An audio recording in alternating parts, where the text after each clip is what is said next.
बिस्मिल्लाहिर्रहमानिर्रहीम अस्सलाम वालेकुम welcome to literature with WB। और आज जो हम नई सीरीज़ एक स्टार्ट करने वाले हैं वो है क्वांटिटेटिव रीजनिंग। क्वांटिटेटिव रीजनिंग सबसे पहले आपको ये जो सब्जेक्ट है, ये जो कोर्स है, उसके बारे में जानना बहुत ज़्यादा ज़रूरी है कि इस कोर्स में आप लोग जानेंगे क्या।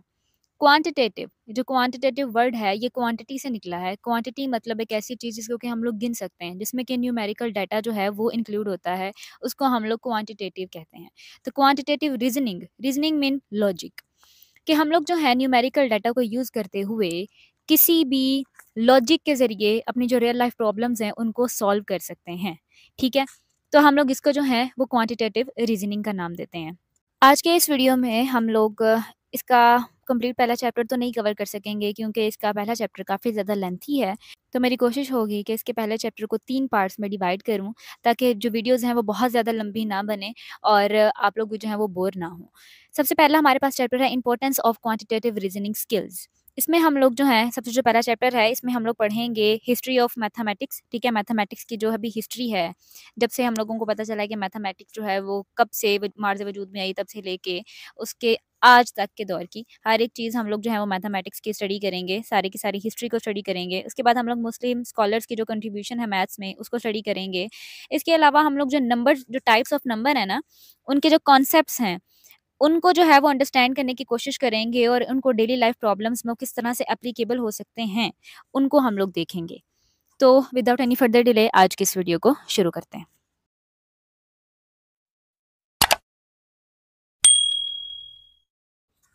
सबसे पहले हमारे पास पॉइंट है इम्पोर्टेंस ऑफ क्वांटिटेटिव रीजनिंग। ये जो टर्म है क्वांटिटेटिव रीजनिंग, इसको हम लोग क्वांटिटेटिव लिटरेसी भी कहते हैं। ये जो है वो रेफर करती है ऐसी इंपॉर्टेंट स्किल्स को, ठीक है, ऐसी इंपॉर्टेंट स्किल्स जिनकी हर एक स्टूडेंट को ज़रूरत होती है कि वो न्यूमेरिकल इंफॉर्मेशन को इस्तेमाल करते हुए अपनी ज़िंदगी के जो स्मार्ट डिसीजंस हैं उनको ले सकें। ठीक है? के न्यूमेरिकल इन्फॉर्मेशन, यानी कि क्योंकि क्वांटिटेटिव, मैंने जैसे कि स्टार्ट में आपको बताया कि क्वांटिटेटिव जो है, जहाँ पे क्वांटिटेटिव का जो वर्ड आ जाता है वहाँ पे मीन्स के न्यूमेरिकल डाटा का इस्तेमाल होगा। वहाँ पे न्यूमेरिकल डाटा की बात हो रही है, वहाँ पे नंबर्स की बात हो रही है। सो न्यूमेरिकल जो इन्फॉर्मेशन है, जो कि नंबर्स का जो नंबर्स में डाटा होता है हमारे पास, उस इन्फॉर्मेशन को यूज़ करते हुए जो स्टूडेंट्स हैं या फिर कोई भी जो इंसान है, वो एक अच्छा अपनी लाइफ का एक डिसीजन ले सके, ये ज़रूरी है। क्वांटिटेटिव रीजनिंग स्किल्स जो हैं वो इसको कहते हैं। आपको मैं कुछ डेली लाइफ की जो एग्जांपल्स हैं वो समझाती हूँ, तभी आपको क्वांटिटेटिव रीजनिंग की जो असल मीनिंग है वो आपको समझ में आएगा। फॉर एग्जांपल, हम लोग जो है वो एक बजट तैयार करते हैं अपने घर का। जो सैलरी है वो आपके फादर की या फिर आपके भाई की, वो है 40,000। ठीक है? 40,000 जो है वो सैलरी है।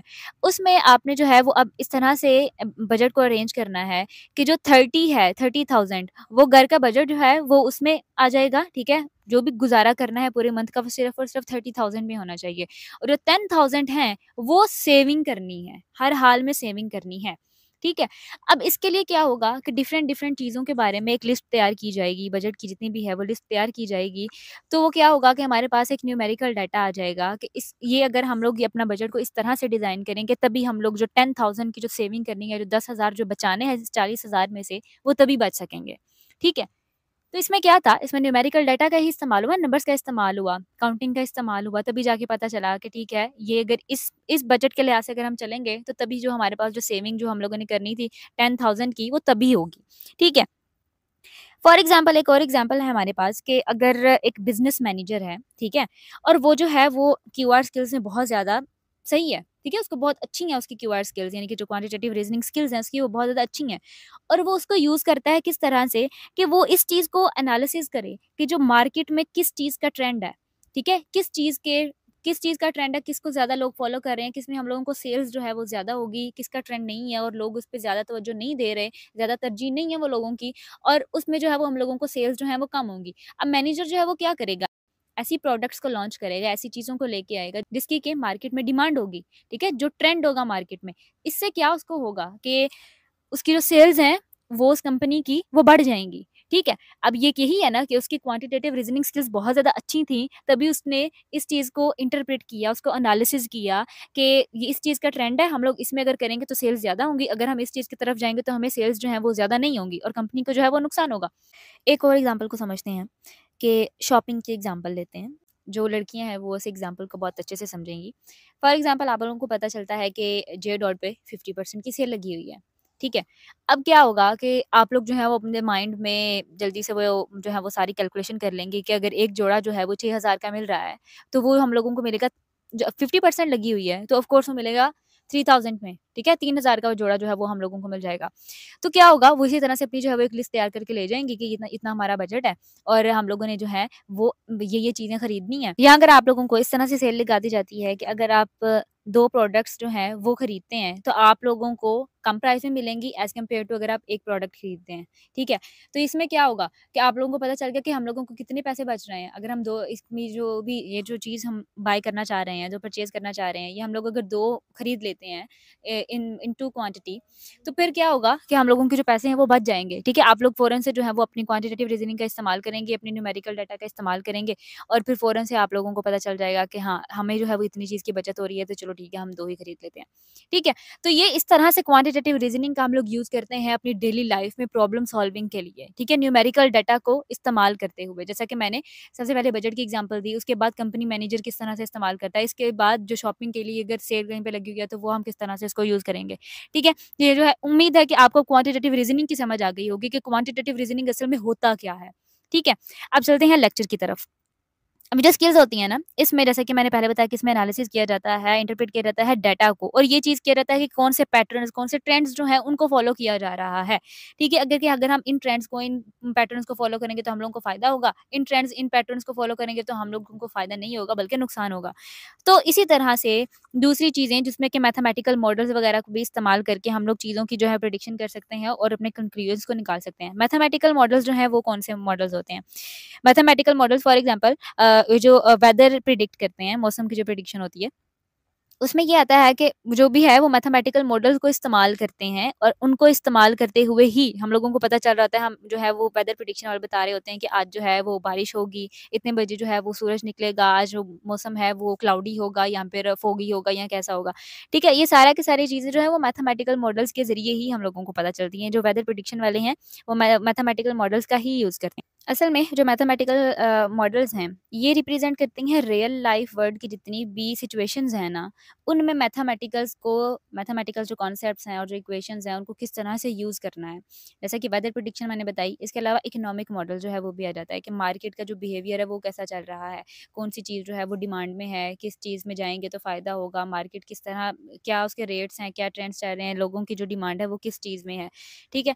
तो इस तरह से मैथमेटिकल मॉडल्स वगैरह को भी यूज़ किया जाता है और प्रेडिक्शन की जा सकती है कि आज जो है ये अगर हम मार्केट में ये चीज़ लेके आएँगे तो इसका फ़ायदा होगा या ये सारी चीज़ें इसमें आ जाएँगी। इसके अलावा जो स्टूडेंट्स हैं, जो कि क्यूआर स्किल्स में बहुत ज़्यादा अच्छे होते हैं, वो किसी भी चीज़ को जो है वो नंबर्स के ज़रिए जब वो करते हैं ना, बिल्कुल एक आर्गुमेंट आप पेश करते हैं नंबर्स के ज़रिए, तो क्या होता है कि वो बहुत आसानी से कोई भी आर्गुमेंट जो है वो जीत जाते हैं। क्यों? क्योंकि वो कैलकुलेट कर रहे होते हैं, हर एक सिचुएशन को वो कैलकुलेट कर रहे होते हैं और जब वो हर एक सिचुएशन को कैलकुलेट कर रहे होते हैं, तो फिर उनको कोई हरा नहीं सकता, ठीक है? तो स्टूडेंट्स जो हैं, जो क्यूआर स्किल्स में बहुत ज़्यादा अच्छे होते हैं, वो बहुत जल्दी जो हैं एक हिसाब से चीज़ों को क्लियरली प्रेज़ेंट भी कर देते हैं, जिसमें कि समटाइम्स टेबल्स वगैरह का इस्तेमाल होता है कि आपका सारा का सारा डाटा जो वो किसी टेबल की सूरत में सामने नज़र आ रहा है, ग्राफ्स की सूरत में, चार्ट्स की सूरत में या इक्वेशंस की सूरत में जो है, वो पेश कर दिया जाता है और ईज़िली जो कोई भी है वो इसको समझ लेता है। इसके अलावा हम लोग जो है मज़ीद अगर बात करें तो इसकी इन स्किल्स का हम लोग वेरियस सेटिंग में जो है वो यूज़ कर सकते हैं। ये नहीं कि सिर्फ़ और सिर्फ़ एकेडमिक यूज़ के लिए है, बल्कि ये जो है ये प्रोफ़ेशनली भी यूज़ होता है, ठीक है? जैसा मैंने आप लोगों को वो मैनेजर वाली एग्ज़ाम्पल दी है कि मैनेजर जो है वो किस तरह से देखेगा कि कौन से ट्रेंड हैं, किसको फ़ॉलो करना है, ठीक है? इसके अलावा जो मज़ीद चीज़ें हैं हम लोगों की जितनी भी है वर्ल्ड सिचुएशन, जितनी भी वर्ल्ड लाइफ़ की जो सिचुएशन होती है ना, हम लोगों की रियल लाइफ़ की जो सिचुएशंस होती हैं, उनको भी हम लोग सॉल्व करने के लिए क्वांटिटेटिव रीज़निंग का इस्तेमाल कर सकते हैं। क्यूआर स्किल्स जो है इसमें ज़्यादातर जो बेसिक चीज़ आती है ना, वो मैथ्स आती है। क्यों? क्योंकि हम लोगों ने बोला कि quantitative means numerical data, numerical means numbers, ठीक है? तो नंबर्स जो है वो मैथ्स में ही होते हैं ना। तो जो बेसिक चीज़ आती है ना, वो उसमें मैथ्स आती है। जिसमें कि अलजेब्रा आता है और दूसरी जो रियल लाइफ़ प्रॉब्लम्स होती हैं, वो उसमें डाटे पे काम किया जाता है, ठीक है? डेटा पे जब हम लोग काम करते हैं, नंबर्स पे जब हम लोग काम करते हैं, तभी जो है वो हम लोग रियल लाइफ़ वर्ड्स की जो प्रॉब्लम्स हैं, उनको हम लोग ईज़िली अंडरस्टैंड कर सकते हैं, उनकी जो सॉल्यूशन है, वो हम लोग निकाल सकते हैं। इसके अलावा ये जो स्किल्स होती हैं, वो लोगों को ब मीनिंगफुल कंक्लूजन्स जो हैं वो ड्रॉ करने में हेल्प करती हैं, अगर हम डेली लाइफ में इनका इस्तेमाल करें तो। अभी जो क्यूआर है ना वो लिमिटेड नहीं है कि सिर्फ जैसा कि मैंने पहले बताया कि सिर्फ और सिर्फ मैथमेटिक्स पे अगर बात करें, नहीं, बल्कि ये हर एक सब्जेक्ट में यूज़ हो सकती है, ठीक है? हर एक सब्जेक्ट में कुछ भी आपको कोई भी प्रॉब्लम जो है वो सॉल्व करनी है डिफरेंट फील्ड्स में, आप लोग जो है वो उसको सॉल्व कर सकते हैं, जिसमें कि इकोनॉमिक्स आ जाती है। जैसा कि हम लोगों ने पहले इकोनॉमिक मॉडल के बारे में भी जाना, जो मार्केट का बिहेवियर है, जो ट्रेंड्स हैं वो क्या होंगे। उस लिहाज से क्यूआर को हम लोग इस्तेमाल करते हुए अपनी चीज़ों को इस्तेमाल कर सकते हैं, उनकी जो प्रेडिक्शन कर सकते हैं, हम उनके कंक्लूजन निकाल सकते हैं, ठीक है? इसके अलावा साइंस, इंजीनियरिंग, हर एक चीज़ में जो है वो क्यूआर को बहुत ज़्यादा इस्तेमाल किया जाता है, ताकि अंडरस्टैंड किया जा सके डेटा को, और ऐसे फैसले लिए जा सकें, ऐसे डिसीजंस लिए जा सकें जो कि फ़ायदेमंद हों, ठीक है? जिसमें कि ज़्यादा फ़ायदा होता है। अब क्यूआर स्किल्स जो हैं, जो क्वांटिटेटिव रीज़निंग है, वो पढ़ाना क्यों ज़रूरी है? बहुत ज़्यादा ज़रूरी है। क्यों? क्योंकि इससे जो है वो स्टूडेंट्स जो हैं वो लर्न करते हैं कि उन्होंने एनालिसिस किस तरह करना है डेटे को। इसके अलावा जो क्रिटिकली उन्होंने सोचना कैसे है, ठीक है? लॉजिकली आप लोगों ने किस तरह से सोचना है। क्योंकि जब आप नंबर्स पे काम करते हो ना, तब आप लोग हवा में बातें नहीं करते हैं, ठीक है? और जब आप हवा में बातें नहीं करते, तो दैट्स मीन आप जो है वो किसी लॉजिक के साथ चल रहे हैं। जब आप लॉजिक के साथ बात करते हैं, तो उसका जो कंक्लूजन होता है वो 99% जो है वो बिल्कुल ठीक आता है, ठीक है? 99% जो है आप एक्यूरेट होते हैं, ठीक है?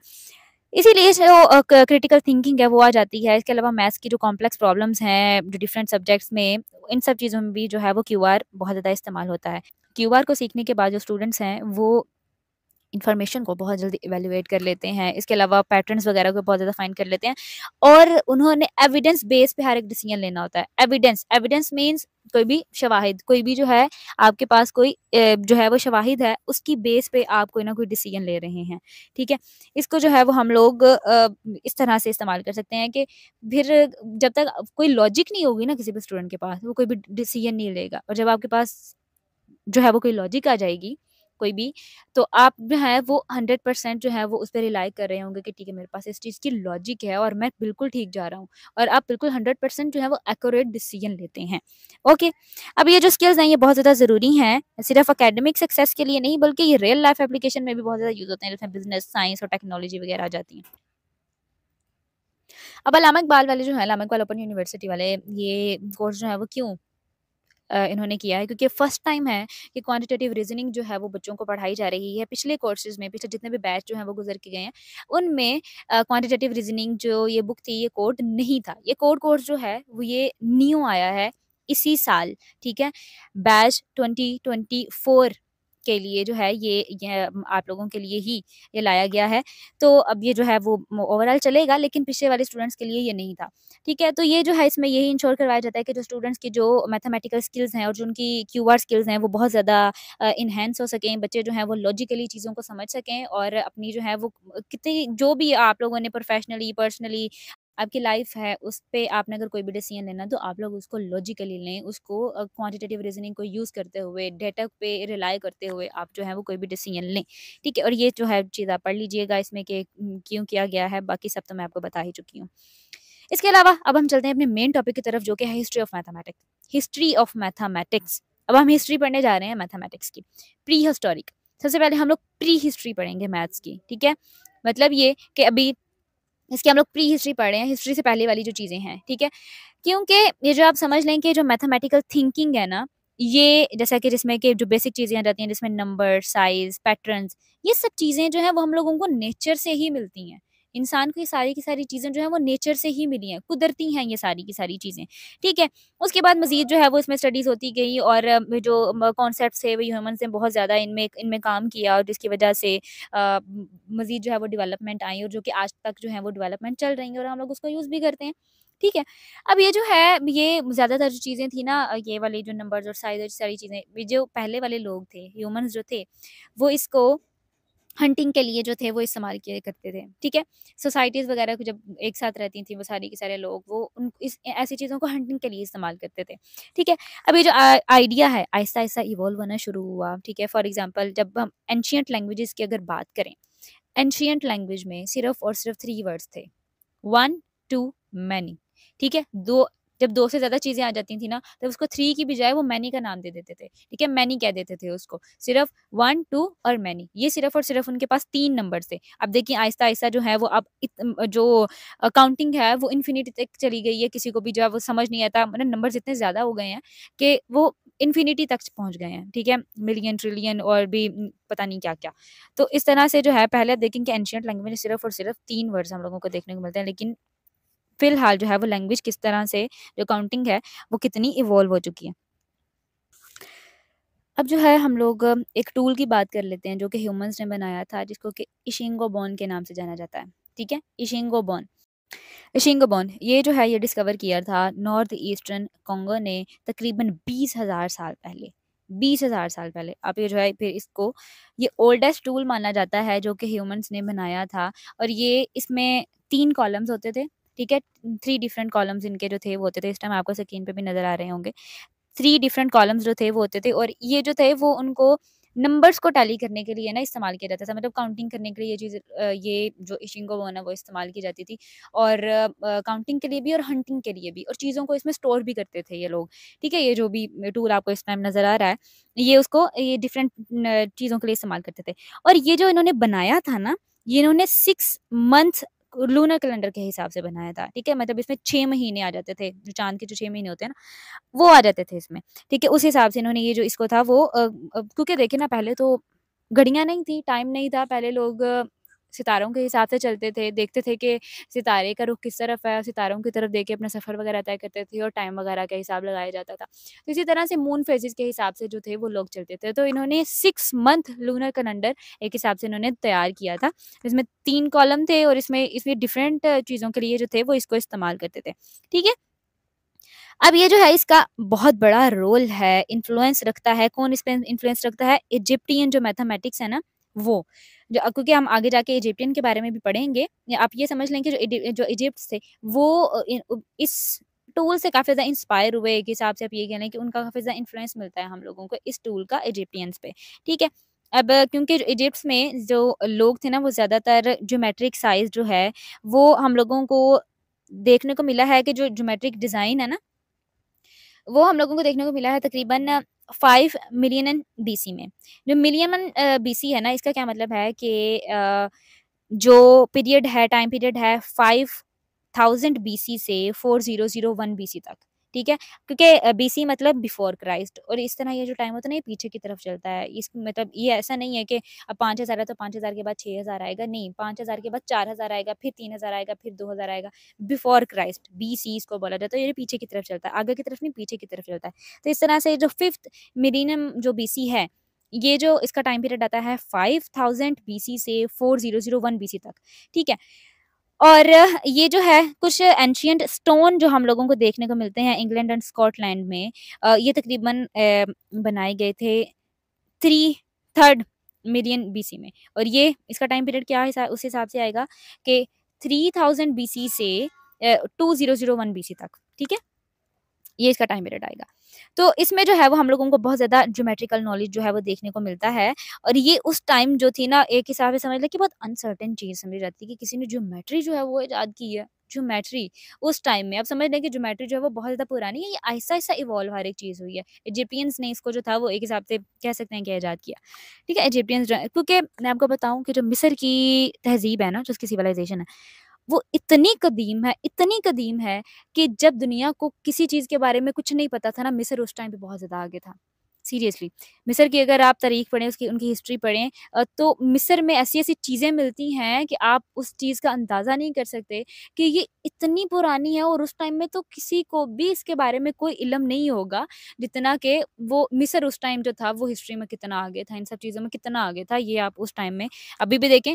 अभी जो उनकी जो बिल्डिंग्स हैं, फॉर एग्ज़ाम्पल वो जो पिरामिड्स वग़ैरह हैं, उनसे इंस्पायर होके, उनकी जो बिल्डिंग से इंस्पायर होके आज तक जो हैं वो बिल्डिंग्स जो हैं वो बनाई जाती हैं बड़े-बड़े मुल्कों में, ठीक है? तो आप यहाँ से जो है वो इस चीज़ का अंदाज़ा लगा सकते हैं कि जो इजिप्टियंस हैं वो कितना आगे थे उस टाइम में, ठीक है? नेक्स्ट हम लोग पढ़ते हैं बेबीलोनियन। बेबीलोनियन मैथमेटिक्स जो है ये रेफ़र किया जाता है मैथमेटिकल नॉलेज को, जो कि एक लोग थे कंट्रीज़ के, जिसको कि हम लोग नाम दे सकते हैं मेसोपोटामिया का, ठीक है? मेसोपोटामिया। मेसोपोटामिया की अगर हम लोग बात करें तो जो करंटली अगर लोकेटेड की बात करें मॉडर्न डे में ये इराक बनता है, ठीक है? इराक के जो लोग मतलब मॉडर्न डे की अगर बात करें तो इराक, लेकिन अगर वैसे ही पिछला नाम लेना है तो वो मेसोपोटामिया, ठीक है?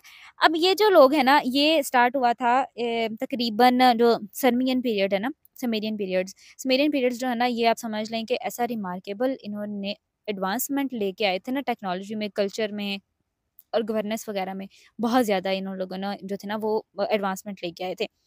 ये जो सुमेरियन पीपल थे वो। अब इनकी अगर बात करें तो ये ना इन्होंने क्ले टेबल्स बनाए थे। ये एंशिएंट रिकॉर्ड था एक हिसाब से कि जो कि बेबीलोनियंस वगैरह ने बनाया था। ठीक है? ये जो है ना, ये हम लोग नाम, ये इनका नाम है बेबीलोनियंस।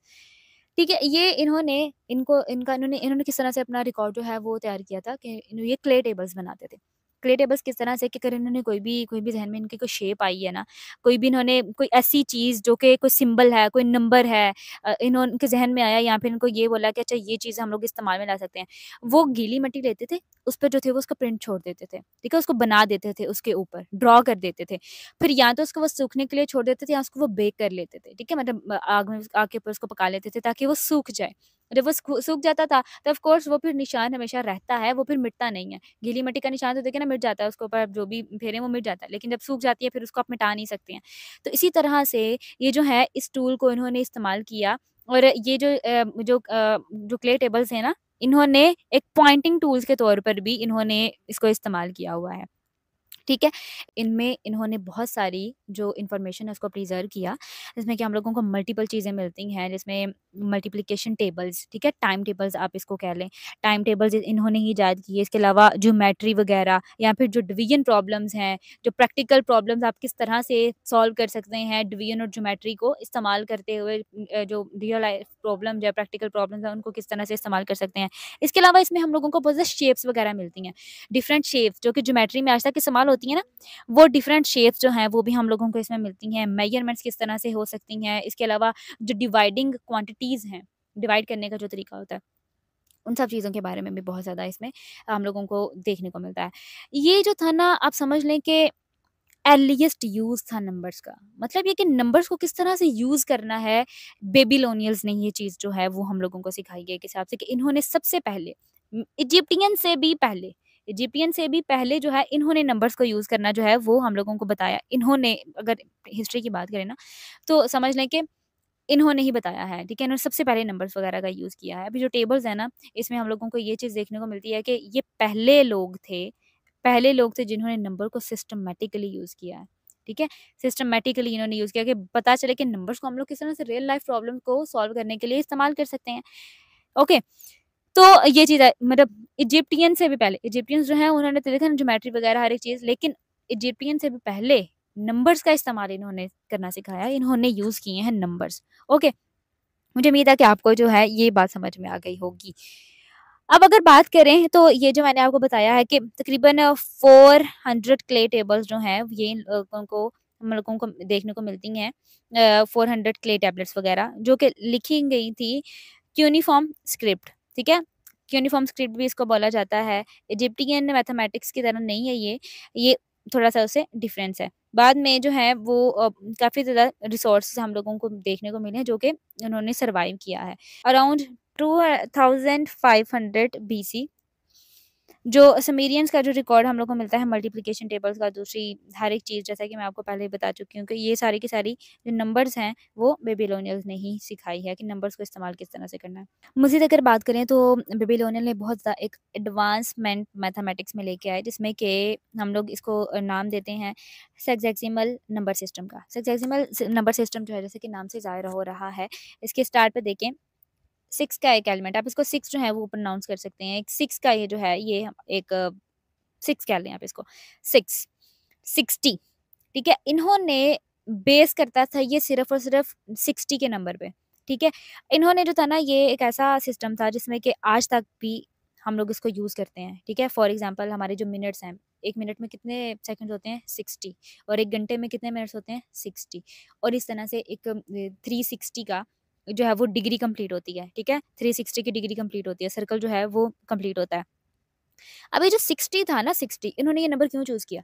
इन्होंने इसलिए ये नंबर चूज़ किया क्योंकि इनका ये कहना था कि 60 एक ऐसा डिजिट है, एक ऐसे 2 डिजिट है हमारे पास 6 और 0, कि हम लोग जो हैं वो बहुत ज़्यादा नंबर जो हैं वो इससे डिवाइड हो सकते हैं, ठीक है? बहुत ज़्यादा नंबर जो हैं वो इससे डिवाइड हो सकते हैं, इसीलिए इन्होंने जो 60 का नंबर है वो इन्होंने एक हिसाब से प्रैक्टिकल डिवाइड में इसको लेके आए, ठीक है? जब वो प्रैक्टिकली चीज़ों को डिवाइड करते थे, ग्रेन्स वगैरह को या फिर जो डिफरेंट चीज़ें होती थी उसको वो डिवाइड करते थे प्रैक्टिकली, तो इस तरह से वो इवनली इन्होंने जो है वो डिवीजन का भी एक कॉन्सेप्ट जो है वो निकाला। अब ये जो बेबीलोनियंस थे ना, इन्होंने इजिप्टियंस, ग्रीक्स और रोमन्स, इनसे भी समझ लें कि पहले की इनकी सिविलाइजेशन हम लोगों को देखने को मिलती है, एंशिएंट सिविलाइजेशन, ठीक है? इन्होंने जो है वो यूज़ किया है प्लेस वैल्यू सिस्टम का, ठीक है? Place value system. अब ये जो सिस्टम होता है ना, ये अलाउ करता है फ्रैक्शन को सॉल्व करने का, ठीक है? फ्रैक्शन को ईज़िली होल नंबर्स को इस्तेमाल करते हुए फ्रैक्शंस का जो है वो ईज़िली एक्यूरेटली जो है वो बहुत इम्प्रेसिवली इन्होंने ऐसा यूज़ किया कि बिल्कुल एक्यूरेटली जो था वो उसकी कैलकुलेशन हो जाती थी, ठीक है? अब इसमें ये देखें ना, ये होता था कि इसमें, लेकिन इसमें डेसिमल सिस्टम नहीं था। जो डेसिमल पॉइंट होता है ना, उसमें वो ये चीज़ नहीं थी। अब यहाँ पर भी वो चीज़ आ जाती थी ना, ये ज़ीरो सिंबल उसको जगह पे इस्तेमाल करते थे। जहाँ पर एम्प्टी स्पेस होती थी ना, वहाँ पर ज़ीरो होल्डर, ठीक है? कि उसमें प्लेस होल्डर के तौर पे एक ज़ीरो का सिंबल जो है वो इस्तेमाल करते थे। तो इस तरह से जो थे वो इस चीज़ को वो लेके चलते थे। इसीलिए जो प्लेस वैल्यू सिस्टम है ये फुली डेवलप नहीं हो सका, ठीक है? आज जो हम लोग क्योंकि आज जो है वो हम लोग फ्रैक्शन में डेसिमल सिस्टम का जो है वो नंबर यूज़ करते हैं, डेसिमल पॉइंट, वो चीज़ आ जाती है। तो हम लोग जो है वो डेसिमल सिस्टम यूज़ करते हैं, इसीलिए जो है वो फुली डेवलप नहीं हो सका। ये वाला जो सिस्टम है ना, प्लेस वैल्यू सिस्टम, ये फुली डेवलप नहीं हुआ। जो हम लोग जो है वो आज डेसिमल सिस्टम जो है वो उसको यूज़ करते हैं, ठीक है? इसके अलावा नेक्स्ट हम लोग बात करते हैं इजिप्टियंस का। इजिप्टियंस की जो मैथमेटिकल हिस्ट्री है ना, इसमें हम लोगों को इजिप्टियन लैंग्वेज भी देखने को मिलती है, ठीक है? अब ये जो इजिप्टियन लैंग्वेज है ना, इसका जो है वो हम लोगों को बाद में इन्फ्लुएंस भी मिलता है ग्रीक और अरेबिक पे। ग्रीक और अरेबिक पे मतलब किस तरह से मिलता है कि ये ग्रीक और जो अरेबिक जो लोग हैं, ये इंस्पायर हुए हैं इजिप्टियन लैंग्वेज से, और उसके बाद इन्होंने जो है वो अपनी लैंग्वेजेज़ जो हैं वो एक हिसाब से डेवलप की, या फिर उन वो लेके आए, और हम लोगों को इसका काफ़ी ज़्यादा इन्फ्लुएंस मिलता है ग्रीक और अरेबिक में भी। अब एंशिएंट इजिप्टियंस हैं, इन्होंने नंबर सिस्टम का यूज़ करना शुरू किया, जो कि आया था सब सहारा अफ्रीका से, ठीक है? अब इन्होंने ये इंस्पायर्ड थे डिफरेंट पैटर्न्स वगैरह से, और इनकी जो बिल्डिंग्स, जैसा कि मैंने पहले बताया कि जो मिस्र की जो बिल्डिंग्स हैं वो आज तक जो है वो उनको एज़ अ मॉडल समझा जाता है, और उनको यूज़ करते हुए डिफरेंट जो बड़ी-बड़ी बिल्डिंग्स हैं उनको शेप करने के लिए जो उनकी शेप्स हैं ना वो ली जाती हैं, ठीक है? उनसे इंस्पायर होके। जो हमारे पास पहला है वो है राइड पेपारियस। जो राइड पेपारियस है ना, ये है 1650 बीसी से, ठीक है? और ये बहुत ज़्यादा एक इम्पोर्टेंट मैथमेटिक्स टेक्स्ट है, जिन्होंने ये एक्सप्लेन किया कि हम लोग जो है वो किस तरह से कैलकुलेट कर सकते हैं अर्थमेटिक्स को और ज्योमेट्री को। अर्थमेटिक्स में जो है वो अर्थमेटिक कहते हैं सिंपल वो जो रूल होते हैं ना, ऐड, सब्ट्रैक्शन, मल्टीप्लाई और डिवीजन, ये जो 4 हैं इसको हम लोग अर्थमेटिक बोलते हैं। जो ज्योमेट्री है वो उसमें हम लोगों की बाकी जो ट्रिग्नोमेट्री है वो सारी की सारी चीज़ें आ जाती हैं, साइन थीटा, कॉस थीटा और ये बाकी सारी, ठीक है? उम्मीद है कि ये भी आपको समझ में आया होगा। इनको किस तरह से कैलकुलेट करना है, ये चीज़ हम लोगों को राइट पेपारियस से मिलती है। इसके अलावा ये जो चीज़ें हैं ना, ये हम लोगों को वेरियस कॉन्सेप्ट बताती हैं मैथ्स के। इसके अलावा जो मॉस्को पेपेरियस है, ये आया था 1890 बीसी से, जिसमें कि डिफरेंट मैथ्स के जो प्रॉब्लम्स थे वो सॉल्व किए गए थे, और इसमें ये देखा गया था कि वो जो एक किसी भी चीज़ का जो वॉल्यूम होता है वो हम लोग किस तरह से कैलकुलेट कर सकते हैं। इसके अलावा बर्लिन पेपेरियस है, ये आया था 1800 बीसी में। इन्होंने ये प्रूव किया कि किस तरह से जो एडवांस मैथमेटिकल जो वो है ना प्रॉब्लम्स, उसको किस तरह से सॉल्व कर सकते हैं, जिसमें कि सेकंड ऑर्डर इक्वेशंस भी आ जाती हैं, क्योंकि पहले सिर्फ और सिर्फ सिंगल इक्वेशंस जो थी सिर्फ उनको सॉल्व किया जाता था। इसमें जो है वो सेकंड ऑर्डर जो इक्वेशंस हैं उनको भी सॉल्व करने का तरीका बताया गया। अब ये जो टेक्स्ट है ये हम लोगों को ये शो करवाते हैं कि जो इजिप्टियंस थे वो कितने स्किलफुल थे, ठीक है? और आज तक इनकी जो है वो चीज़ें डेली लाइफ में यूज़ होती हैं, जो बिल्डिंग्स बनाने में और जो पिरामिड्स वगैरह बनाने में जो है वो इनको बहुत ज़्यादा इंस्पायरिंग समझा जाता है। इनसे इंस्पिरेशन ली जाती है, इनका बहुत ज़्यादा इन्फ्लुएंस है हर एक पे, बिल्डिंग्स किस तरह से बनानी है वगैरह वगैरह। इसके अलावा हम लोग जो है वो नेक्स्ट बात करते हैं ग्रीक की। तो ग्रीक मैथमेटिक्स जो है ये डेवलप हुई थी तकरीबन 600 बीसी से 529 एडी के दरमियान, ठीक है? अब ये जो है ये हम बहुत ज़्यादा एडवांस और अर्लीस्ट जो सिविलाइजेशन है उसको मानी जाती है, अनलाइक बेबीलोनियल और जो इजिप्टियन मैथमेटिक्स हैं उनसे हट के। इन्होंने जो है इन्होंने ट्रायल्स वगैरह जो है वो उनको इस्तेमाल किया। एरर वगैरह जो चीज़ें हैं, जो ऐसी चीज़ें जो कि लॉजिकली इन्होंने प्रूव की हैं, ठीक है? लॉजिकली इन्होंने प्रूव की हैं हर एक चीज़ को। जो ग्रीक मैथमेटिक्स है ना, इन्होंने जो असल जो चीज़ है ना रीज़निंग की, डिडक्टिव रीज़निंग, ये इन्होंने जो है वो एक हिसाब से इजाद की है ये चीज़ कि होता है ना कि किसी हर एक चीज़ में कोई ना कोई रूल्स को फ़ॉलो करना। रूल्स को, डेफ़िनेशंस को, हर एक चीज़ में एक लॉजिक होनी चाहिए। कोई भी चीज़ जो है वो अनलॉजिकली नहीं होनी चाहिए कि कोई भी चीज़ है वो इलॉजिकली हो रही है। इनका ये कहना था कि लॉजिकली लेके चलो। अगर आपने ये बात की है ना कि ये बात है, तो इसकी लॉजिक कोई ना कोई होनी चाहिए। ठीक है? इन्होंने रूल्स सेट किए, ये लॉजिक लेके आए हर एक चीज़ में ना, लॉजिकली चीज़ों को जो है वो प्रूव करना शुरू किया। और अगर ऐसी चीज़ें जो कि पिछलों ने बताई थी और वो उसमें उनको कोई वो लॉजिक ही नहीं मिली, एरर नज़र आ गया, तो उन्होंने एरर्स को भी जो है वो फाइंड आउट किया कि इस चीज़ में एरर है। ठीक है? और इसी तरह से उन्होंने लॉजिकली जो प्रॉब्लम्स हैं उनको सॉल्व करना शुरू किया। अब इसकी जो की फिगर्स हैं, जो कंट्रीब्यूशंस हैं, उनको हम लोग बारी-बारी देखते हैं। सबसे पहले हमारी थाइल्स ऑफ मिलेटियस। अब जो मिलेटियस है, ये समझ लें कि पहला मैथमेटिशियंस माना जाता है ग्रीक का, ठीक है? पहला मैथमेटिशियंस कौन है? थाइल्स ऑफ मिलेटियस। इन्होंने ज्योमेट्री के डिफरेंट प्रॉब्लम्स को सॉल्व किया। इन्होंने ये बताया कि जो पिरामिड्स हाइट्स हैं उनको किस तरह से मेज़र किया जाता है। इसके अलावा जो होता है ना कि शिप्स का और जो सहरा वो जो होते हैं साहिल का, उनका डिस्टेंस किस तरह से हम लोग जो है वो मेज़र कर सकते हैं। लॉजिकली हर एक चीज़ को इन्होंने प्रूव करना शुरू किया कि जो थ्योरम्स वगैरह हैं, ठीक है? लाइक थेल्स थ्योरम्स, ठीक है? ये इन्होंने ही इजाद किए हैं। जो थ्योरम्स वाली बीमारी है ना, जो हम लोगों ने 9th 10th और इंटर में और मैट्रिक में थ्योरम्स किए थे, ये ये इन्होंने ही इजाद की है ये वाली बीमारी, ठीक है? याद कर लीजिएगा इनका नाम। इसके अलावा हमारे पास जो नेक्स्ट वाला है वो है पाइथागोरस ऑफ सेमोस। पाइथागोरस जो है, ये आप नाम आपको याद होगा, पाइथागोरियन एक थ्योरम हम लोगों ने पढ़ा था, ठीक है? वो मैं नेक्स्ट भी जाके आपको बताती हूँ। अब ये जो फाउंडेड द पाइथागोरियन स्कूल, ठीक है? अब इनका ये जो था ना, इनका बिलीव क्या था कि जो यूनिवर्स ये चल रही है ना, जिस यूनिवर्स में हम लोग रह रहे हैं, ये जो है, ये मैथमेटिक्स के रूल्स के मुताबिक चल रही है। ये जो भी है ना, सब कुछ जो भी हमारी ज़िंदगी में हो रहा है, किस तरह से हर एक चीज़ हो रही है, ये मैथमेटिकल्स के रूल्स के मुताबिक हो रहा है। ठीक है? इनका ये कहना था। इन्होंने ही टर्म इजाद की है मैथमेटिक्स की। ठीक है? अब आपको जो है वो इसका इनका नाम जो है वो इस तरह से याद रहेगा कि किसने ये जो मैथमेटिक्स की जो किसने टर्म्स इस्तेमाल किया, ये है पाइथागोरस ऑफ सेमोस ने। ठीक है? ये इन्होंने इजाद किया।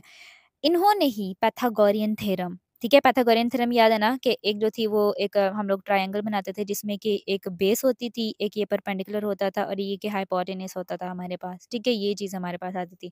एक राइट ट्रायंगल या फिर एक square of hypotenuse equals to sum of the square of the other two sided, ठीक है? मतलब ये कि अगर हम एक साइड लेते हैं तो वो जो है वो उन दोनों साइड्स का जो है वो इक्वल आता है, तो ये चीज़ जो है वो हम लोग इसमें मेज़र करते हैं। तो ये पाइथागोरस थ्योरम जो है वो इन्होंने ही इजाद किया था। ओके। अब इन्होंने जो है वो डिस्कवर की है मज़ीद चीज़ें, वो भी हम लोग देख लेते हैं। Discover irrational numbers. Irrational numbers ऐसे नंबर्स जो कि हम लोग जो है वो फ्रैक्शन में नहीं लिख सकते हैं, ठीक है? उसको हम लोग जो है वो इर्रेशनल नंबर्स कहते हैं।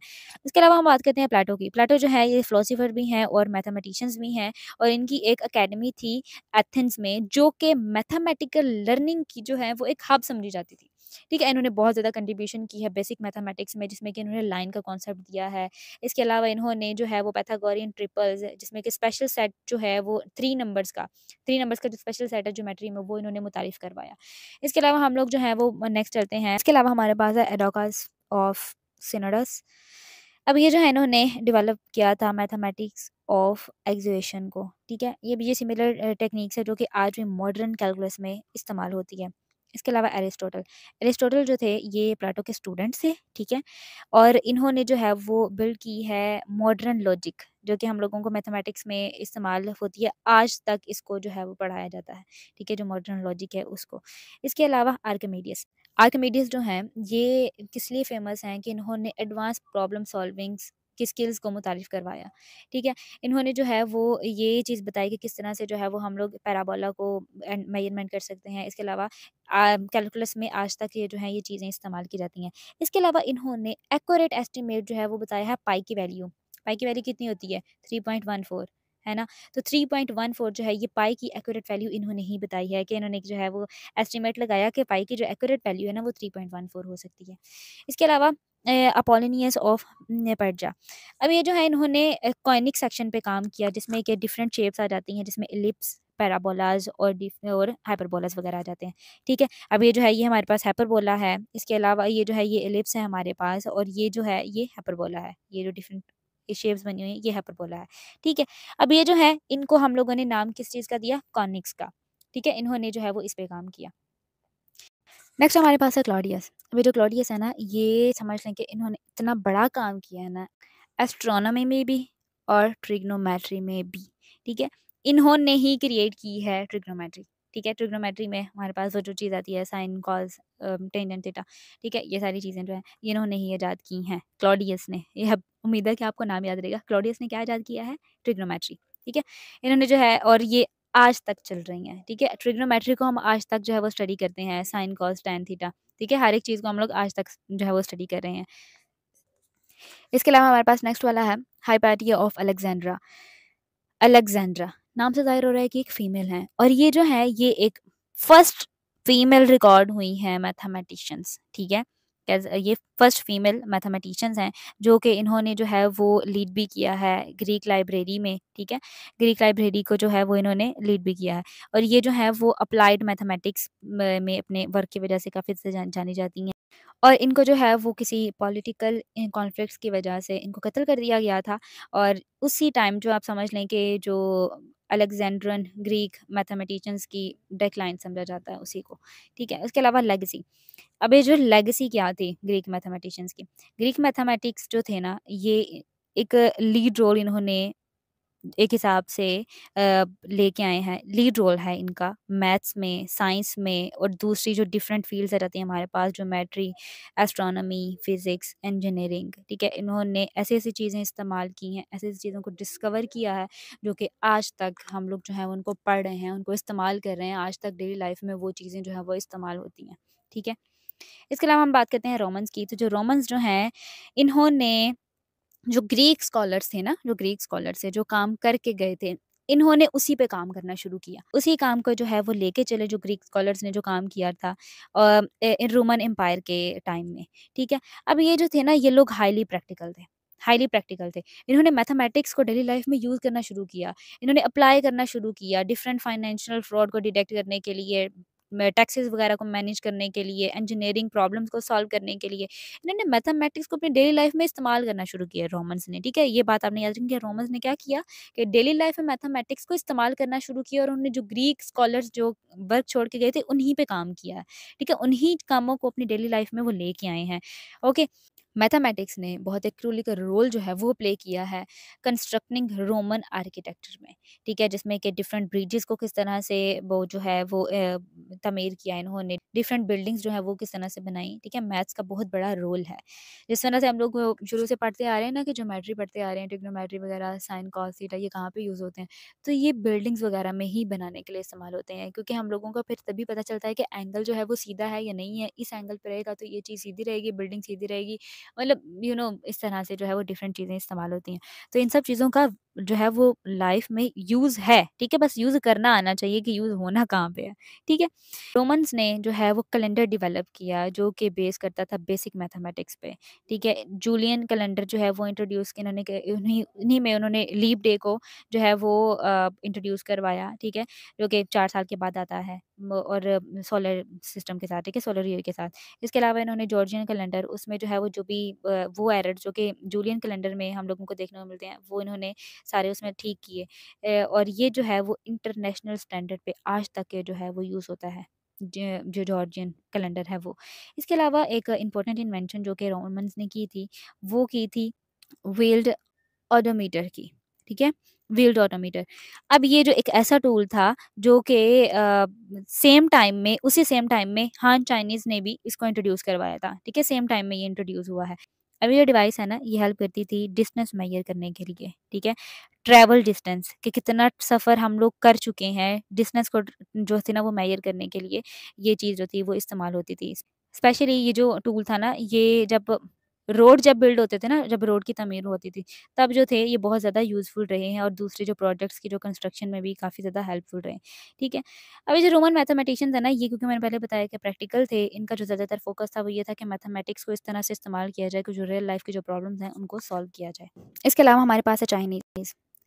212 बीसी में एक एम्पीरियर थे, किंग शी होंग, ठीक है। इन्होंने ऑर्डर दिया था कि जो किन एम्पायर की जितनी भी किताबें हैं ना, वो जला दी जाएँ सारी की सारी। सिर्फ़ उन किताबों के अलावा जिनको कि उन्होंने अप्रूव किया था, उन किताबों के अलावा बाकी सब किताबों को जला दिया जाए। लेकिन इनके इस जो हुक्म था उस पे मुकम्मल तौर पर अमल नहीं हुआ, लोगों ने कुछ किताबें जो हैं वो सँभाल ली। अब इस हुक्म की वजह से जो एंशिएंट चाइनीज़ मैथमेटिकल नॉलेज था, बहुत ज़्यादा नॉलेज जो था वो इन्होंने लूज़ किया, ठीक है, इस अमल की वजह से। हान डायनेस्टी यानी कि 202 बीसी से 220 एडी के दरमियान जो न्यू मैथमेटिकल वर्क्स थे वो क्रिएट हुए और वो नॉलेज जो पहले किताबें जला दी गई थी ना, तकरीबन उन्हीं पे लोगों ने काम करना शुरू किया कि उनमें जो था वो जो भी नॉलेज था, जो भी अगर कुछ लोगों को याद था तो उन्हीं पे उन्होंने काम करना शुरू किया और नई किताबें जो हैं वो लिखना शुरू की। उस पीरियड की जो सबसे इम्पोर्टेंट बुक्स है, उनमें से एक इम्पोर्टेंट बुक ये मानी जाती है कि the 9 chapters of mathematical art, ठीक है? इसमें जो थे वो तकरीबन 246 प्रैक्टिकल प्रॉब्लम्स को जो था ना वो सॉल्व करके बताया गया था, ठीक है? कि जिसमें कि मेजरिंग लैंड के लैंड को किस तरह से मेजर करना है, ज्योमेट्री को किस तरह से यूज़ करना है, ट्रेड किस तरह से कर सकती हैं, फार्मिंग, ठीक है?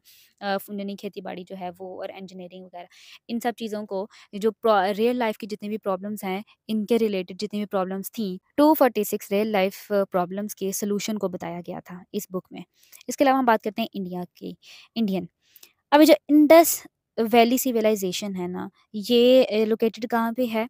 इंडस रिवर बेसिन में, ठीक है? और ये जो है वो अर्ली और एडवांस सिविलाइजेशन मानी जाती है इंडिया की। और ये वो सिटीज़ हैं जो कि डिज़ाइन इन्होंने किया है रेगुलर ज्योमेट्रिकल लेआउट पे, ठीक है?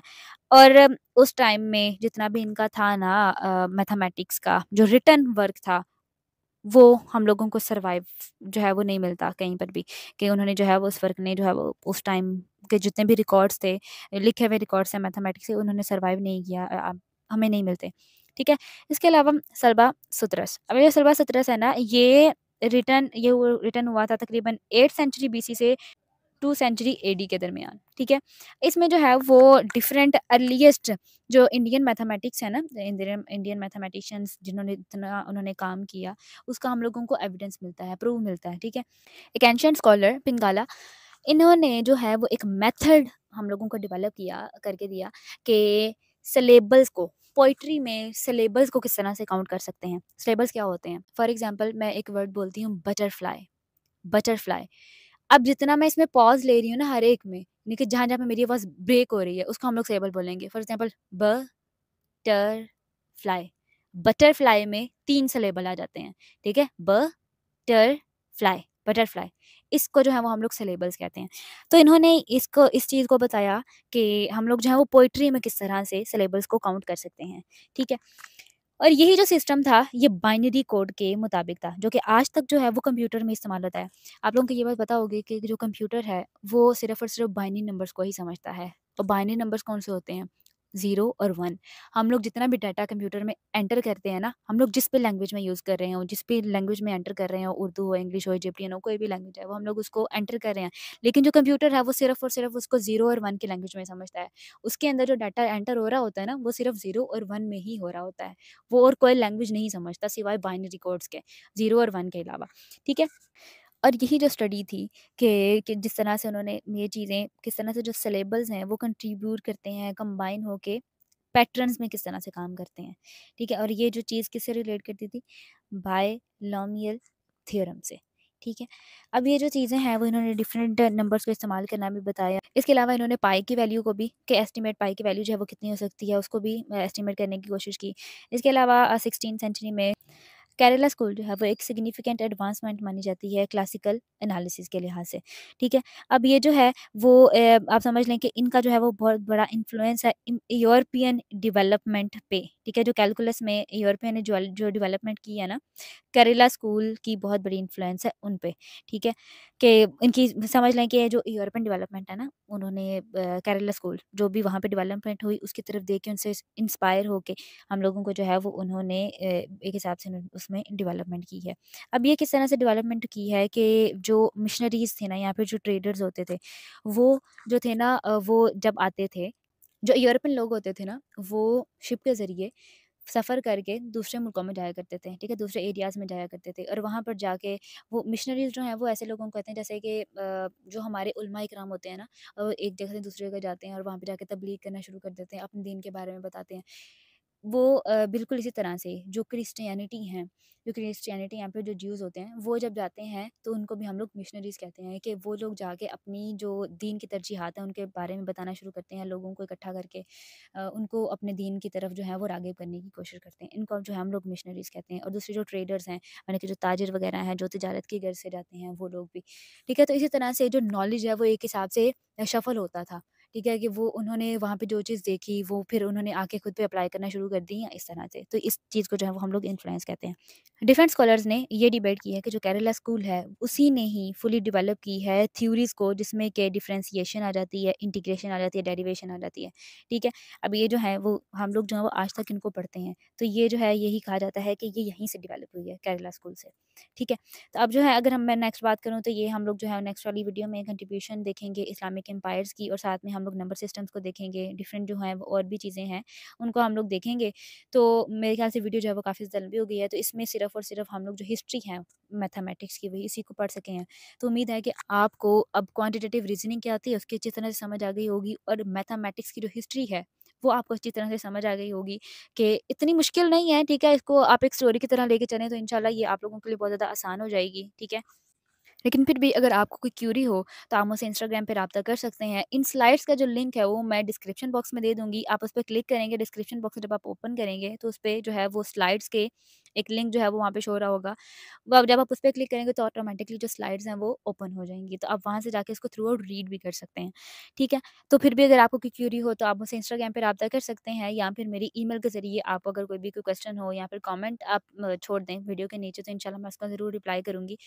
तो मुझे उम्मीद है कि अब आपको इस वीडियो की समझ आई होगी। वीडियो पसंद आई हो तो लाइक कर दें, चैनल पे नए हो तो सब्सक्राइब कर दें। इंशाल्लाह मिलते हैं फिर नेक्स्ट वाली वीडियो में, तब तक अपना ख्याल रखिएगा। अल्लाह हाफ़िज़।